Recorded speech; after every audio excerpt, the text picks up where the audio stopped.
Hello and welcome to my channel. This is Lisa with Lisa's Faith and Budget Planning channel. I'm excited to be here today. I'm excited to be here with you and getting into my weekly check-in. We are checking in for my spending categories from the 8th of May to the 14th of May. I have 3 no spends, which is a miracle in itself, but I am super happy to get into this check-in so I can start the new week coming in Wednesday, new spending time period. Things look good. I'm excited. So if you're new to my channel, welcome. I'm excited to have you here. We are a family of 4 adults under one roof. My husband brings in almost all of the income. I do have one son that pays rent, and then we just commingle it with our income and pay bills that way. So any spending that's done here, it includes my 2 adult sons as well as my husband and myself. My sons are autistic, so they do live at home with us, and we just kind of combined everything together. So that is how our spending works for us, and hopefully this helps you kind of guide you for your own spending as well. So weekly check-in is what we're doing. Let's go ahead and go to my weekly check-in page. This is just where I track the transactions, but I also have this over here, and I do a 5-week check-in. So I start at the 1st of the month. I do every 7 days, and then the 29th, 30th, and 31st will be week 5, and then I start over again for the next month. So that works for me. This is how I'm doing it now. My husband only gets paid twice a month. Most of you already know that. He gets paid on the 1st, and then he gets paid on the 15th. Almost all the money comes in on the 1st, and then a small amount comes in the middle of the month, and we have to stretch it till the end of the month to make sure everybody is covered for everything they need. So this is where we're at with the weekly check-in. Let me do this for you guys here. We had $504.47 available for us for spending in grocery household. We had a negative $285 for restaurants. We're still going to be negative. I'm pretty sure about that. In fact, most of these categories this month are going to be negative. Miscellaneous is $129.59 available. And gas was negative $34.70. And then we still have $50 for copay. We will be spending copay not in week 2, but in week 3. So that works out. The spending that we did have was grocery, only 2 categories, groceries and restaurants. So, yep, those are the only 2 categories I have. Groceries are in pink and restaurants are in blue. This is just because I think I wasn't feeling well. Like I was like sick. And I didn't want to cook. And so my husband ordered Buffalo Wild Wings for all of us. And we had dinner. And then Friday night pizza night, we just went a little extra on too much pizza and stuff, but we got everything and spent a little extra side items there. And a pretty good tip for both of these because they're DoorDash to our house. So we like to tip at least 20% of what we are spending. And our drivers really do take care of us and appreciate us for that. So I do like living in a small community where you kind of get recognized for those little good things. So that's kind of cool. So let's go ahead and get into the transactions part of this. Grocery household, the first one I have here. I had just got back from being out of town on the Tuesday. So Tuesday night, I actually got my Myers grocery app open and found all the coupons, found all the sales, and then I built my grocery list and did a grocery pickup for $321.30. And that has covered us pretty good for this week. I did have to go back for a few more items, as you'll see, but a lot of it we got taken care of on this trip. This 5510, there's two different flavors of liquid IV, and they're the packets that have like 16 liquid IVs, usually last us a month. And I ordered a cherry and a pineapple flavor. So they're about $20-$25 a bag, but they are so worth. They're the best things we've found that helps my husband stay hydrated as well as ward off major headaches. He used to have them almost every day and it was really, really bad.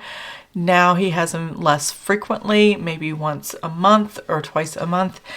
So this liquid IV that we get is like gold to us. So it definitely helps. And so we will always put that included in the groceries.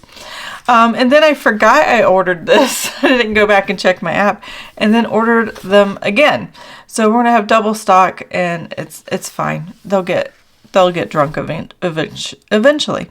So Amazon $22 and then another Amazon $23.38. And those are these two transactions here. I could have canceled it because I realized pretty quickly after I ordered it that I'd already ordered it once. But my husband's like, no, let's stock up, because he's on the road a lot. And he's like, I'd rather have more and grab a handful and leave them in my vehicle than not have enough. I said, okay. So he was cool with it, and we have the groceries to cover it. I just would have bought it like at the end of the month instead of here now. And that's okay. $4.62. That was a bag of Honeycrisp apples that I had bought. I did a grocery pickup again for $114.27 and forgot to add the apples to that. So I just ran in the store and got it when I picked up the groceries.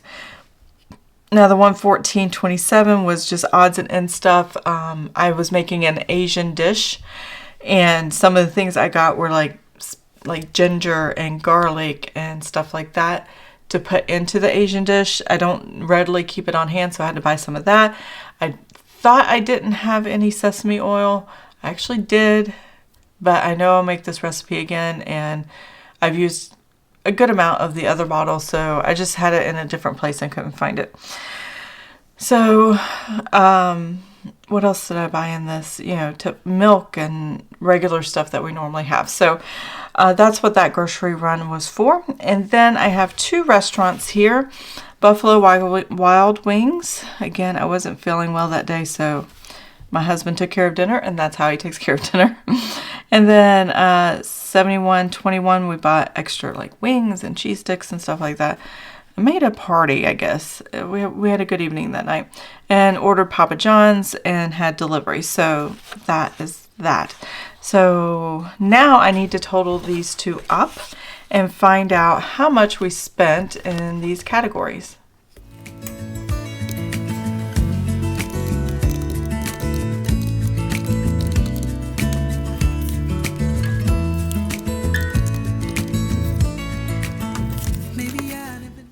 Okay, so in the grocery household category, we spent $540.67, and then the restaurant category was $130.94. Now that we know these numbers, we can go to the weekly check-in and kind of go over where we were under budget, where we're over budget, and all those things.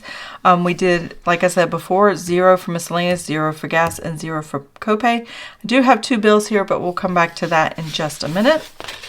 So let's go ahead and get my notebook ready here.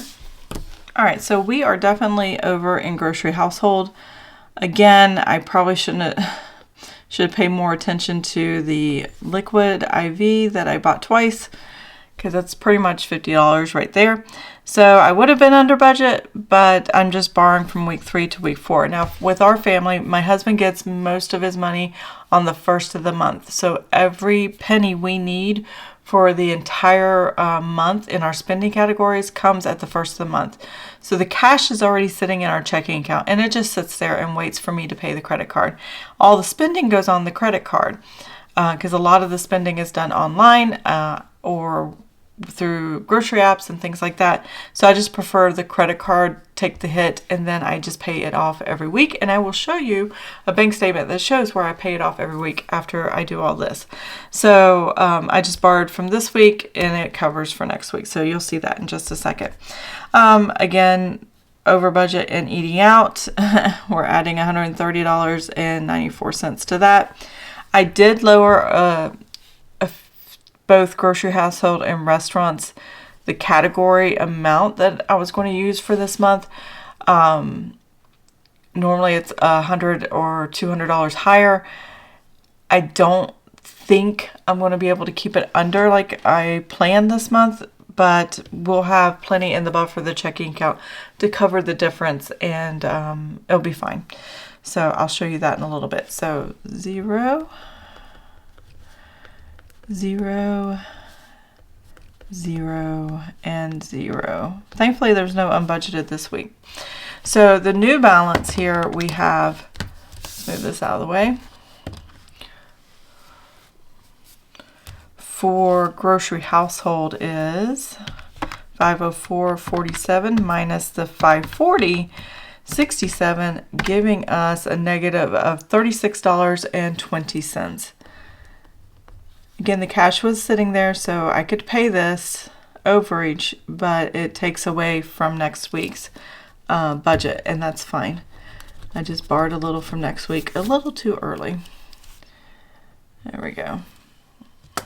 All right, and then I have $2.85 and the $130.94, and that gives me a negative $133.79. Okay, and the rest of these stay the same for this time period.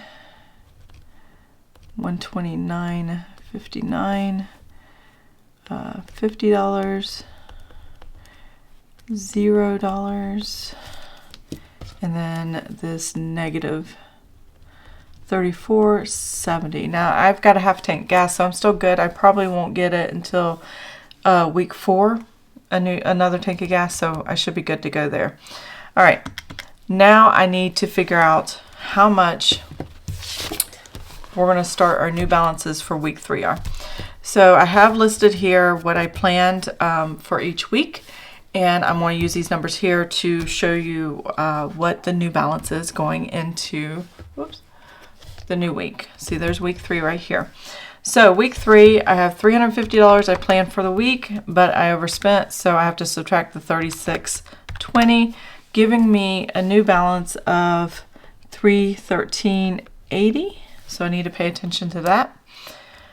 I have $100 here that I planned, and basically I can add $100 to this. It's still negative. It's 33. Let's see, 33.79. I don't really need a calculator for that. So that $100 that I planned for week 3 lowered it to a negative 33.79. Hopefully by the end of the month it'll come into balance, but I don't think it will. I think this category for the entire month will be over budget because I only gave myself $400. I normally give $500 to $600, so I'll probably be $100 over budget just by the look of things already. All right, so miscellaneous here, I have $129.59. It's the only, one of 2 categories I'm not over in. And then miscellaneous, I give myself $100. So this is kind of floating what these other things are overspent in. So next month, I'm actually considering lowering this by $100. So because I'm consistently not spending all of it. So $229.59 is the new balance for this paycheck period. And this covers, the restaurants. And if I need a little bit, I can use it to, cover for groceries if I'm over a little bit. Gasoline, let's see. Gasoline, I have $50 I planned, and then I'm going to subtract the $34.70. So it means I have $15.30, and I shouldn't need gas this week. If I do, I'm basically going to borrow from week 4, and it should be fine. By the end of the month, it'll be back in the black, and I'll be fine with that. And then co-pays, I have $50 in copay. I'm going to add another $25, and that's $75 in copay, and I will be using some of that to pay for prescriptions this week. So that's going to happen, and then unbudgeted is always 0. So those are the new numbers. I'm back in the black on all of them except for restaurants, and the miscellaneous can kind of cover part of that, and that'll be okay. I should be okay with not having to get gas unless I go out of the area, and copays are covered pretty well. Some months I have about $100 worth of copays with doctor's appointments and stuff like that, but the past few months I haven't needed it, so it's not that big of a deal. Okay, that's the weekly check-in. Let's go ahead and figure out how much money we have to pay the credit card back. So let's go over here and move this out of the way and bring this back. So, oh, I do want to show you one thing there. Go back to the bill calendar. So I have two calendars. I have one I put in, which is my spending calendar. I've talked about this before. This is a sticker I made. All these are stickers I made, and then this is a calendar page sticker from Planner Kate. I've shown that many times before, so if you go to Planner Kate and look for her full page stickers, you can find that. Where am I at? Bill pays. There we go. So here's my bill calendar. This is the calendar that comes with the monthly planner with Erin Condren, and I put my bills on here and then what different pays that are coming in. So in the next video will actually be a paycheck 1 closeout, paycheck 2 setup, and the salary is a little bit different. It fluctuates a little bit paycheck to paycheck, which is fine. So the two bills that came out from the 8th through the 14th that are highlighted in blue are this YouTube $24.92 and then HP Instant Ink for $7.41 for my printers. And so that is what I have here. So that's what we're going to be looking at on this piece of paper. So I know how much grocery household is. I know what restaurants are.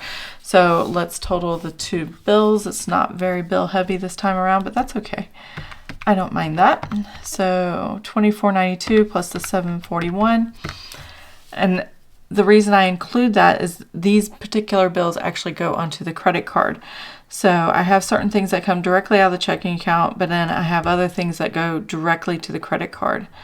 And in order to make sure my credit card is paid off every week, which I'll be showing you in a minute, I have to keep a running total and make sure I know exactly what transactions are happening and make sure there's no transactions there that aren't supposed to be there. So that is a great way to keep a check on your credit and your credit card and your bank statements and your checking account, that nobody's using those accounts for other things and stuff like that. So there you go. All right, we're going to total these up. I have $540.67 plus the $130.94 plus the $32.33. There we go. So whatever, paid the credit card back $703.94. All those transactions were paid for already, so we are good to go there. And I'm going to show you how I track that. I've shown this many times, not many times, but a few times before. Behind my weekly check-in is the spending tracker, and I highlight the spending tracker exactly the same color code as I have my different transactions here. The only difference is this also includes bills, and that's what this darker blue is, and this bright green, which is when I make a payment. So as you can see here, the same transactions that are on here, there's the two bills, there's the two restaurants, and then the rest is all these grocery household items. So the number matches $703.94, $703.94, so I know to make a payment of $703.94.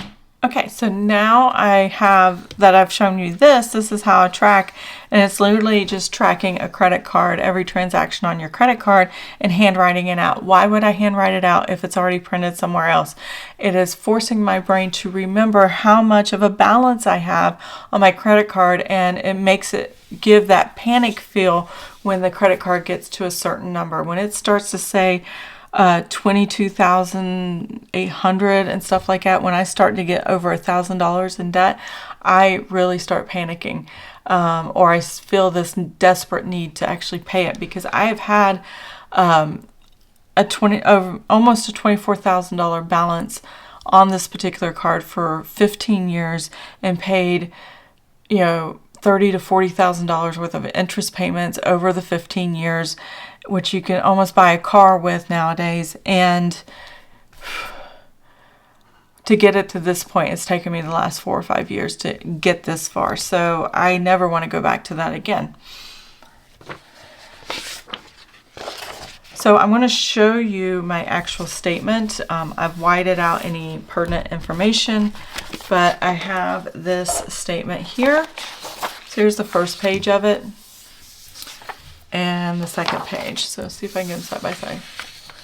Okay, so you can see here I highlighted this on this page is the payment.